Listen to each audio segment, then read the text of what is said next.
We've all heard the story of Napoleon's disastrous invasion of Russia back in 1812, right? It's legendary. He marched in with this massive Grande Armée. We're talking 500,000 soldiers, and, well, almost none of them marched back out. So what happened to the hundreds of thousands who just disappeared? Their story is way more complicated than just a simple defeat, and a huge piece of the puzzle is something that often gets overlooked. You've probably seen this famous graphic before by Charles Minard. It's incredible. See that thick tan band?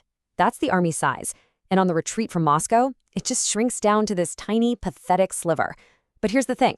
This visual is amazing at showing what happened, but it doesn't really explain the where. These soldiers didn't just evaporate into the snow. A massive part of the answer is that they became prisoners of war. Yeah, you're saying that right. Over the course of that 6-month campaign, the Russians captured more than 110,000 soldiers from Napoleon's massive multi-ethnic army. Now, this wasn't just a few thousand guys. This was a staggering number. I mean, a number that would totally overwhelm any system. And let me tell you, Russia's system was about to be tested to its absolute breaking limit. So you think Russia would have to scramble and invent a system from scratch to deal with this flood of prisoners, right? Well, nope. They'd already spent decades in conflict, which had shaped this really complex and honestly often contradictory set of rules for dealing with captured enemies. Their approach was anything but one size fits all. And believe me, who you were mattered a lot. For example, in earlier wars, if you were a Turkish or Tatar soldier, you might be encouraged to convert to Orthodox Christianity and just become a Russian subject. But if you were Polish, you were seen as a rebel. You were getting exiled, simple as that. And the Swedes? Well, they often got treated pretty well, all things considered. So there was already a clear precedent here. Your nationality could literally decide your fate. Okay.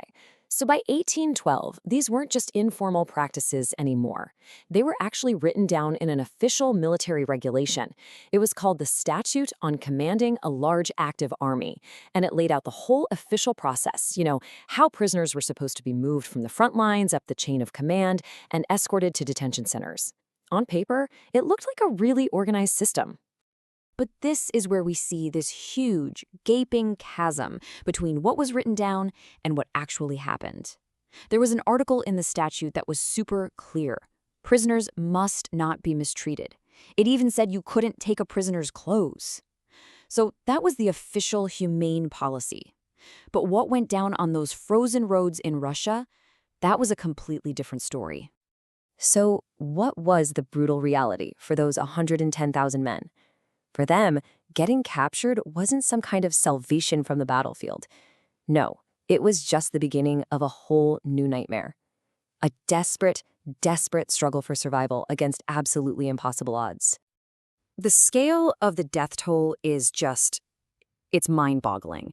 Get this, within just a few weeks of being captured, 2/3 of all the prisoners were dead. By February of 1813, official reports confirmed it. Over 65,000 of them were gone. So what exactly was killing them? It wasn't any one thing. It was this perfect storm of horrors. You had wounded, exhausted men being marched for hundreds and hundreds of miles with barely any food or shelter. Then you throw in the brutal Russian winter, diseases like typhus spreading like wildfire, and on top of all that, violence from the local peasants and partisans who had captured them in the first place. And we have to remember, we're not just talking about faceless soldiers here. These convoys, these death marches, they also included women and children who had been following the army. There are eyewitness accounts that describe seeing wives, even a little baby boy, in these columns of prisoners, all sharing the same horrific fate. But then, something changed. Once the immediate crisis of the invasion was over, the Russian authorities started to look at the survivors differently. They weren't just a burden to be managed anymore. Instead, they started to see them as a potential asset, something they could use. So in January 1813, the Ministry of Police rolls out this new directive, and it's basically this methodical system for sorting all the prisoners. Right off the bat, the Poles were singled out for the harshest treatment. They were exiled to the far-flung frontiers to serve in the Russian army. But everyone else? They were sorted by their skills. If you were a craftsman, you were sent to a factory. A farmer? You might get offered land to settle on. And if you were unskilled, well, you were put to work rebuilding the very cities you just helped destroy. The Russian government was absolutely desperate for specific skills. They were sending out official requests looking for experts in things like textiles and mining, But if you look at the breakdown here, it's crystal clear who the most valuable prisoners were: the medical staff. Russia's own medical corps was totally overwhelmed, so they started offering captured French and German doctors incredibly generous deals. We're talking freedom and full pay if they just work for them. This whole system created this wild contrast in what happened to people, especially when you compare the Polish prisoners to the French. The Poles, as we said, were treated like traitors and punished severely. The French, on the other hand, often got a pass, thanks to this long-standing Russian admiration for French culture. For French officers in particular, the treatment could be surprisingly lenient. And this is where things get really, really weird. This quote here from an eyewitness, Yuri Arnold, says it all. For the Russian nobility, having a French prisoner living in your house became a status symbol.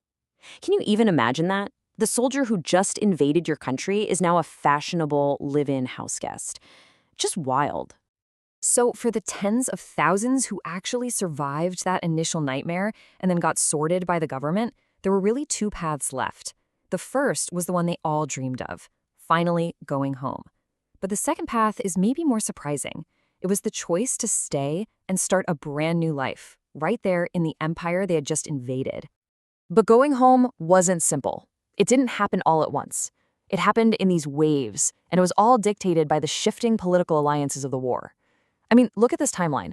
As different German states and then Austria turned against Napoleon, their soldiers were set free. So your freedom literally depended on your home country's politics. It had nothing to do with you. And it's probably no surprise that the French and their most loyal allies, the Poles, were some of the very last to be let go. But here's the final twist. Not everyone went home. A surprising number of these former soldiers, after pledging allegiance to the Tsar, actually chose to stay in Russia. They found jobs, settled down in towns and villages, and just became part of Russian society. Their lives were completely and totally changed by this war. And all this really leaves us with one final big question. For all those men, the ones who marched home in 1814 and the ones who never did, their time as prisoners was this whole other chapter of the war, one that went on long after the last shot was fired. It really makes you wonder, for a soldier caught between enemy lines and a home they might never see again, when is a war ever truly over?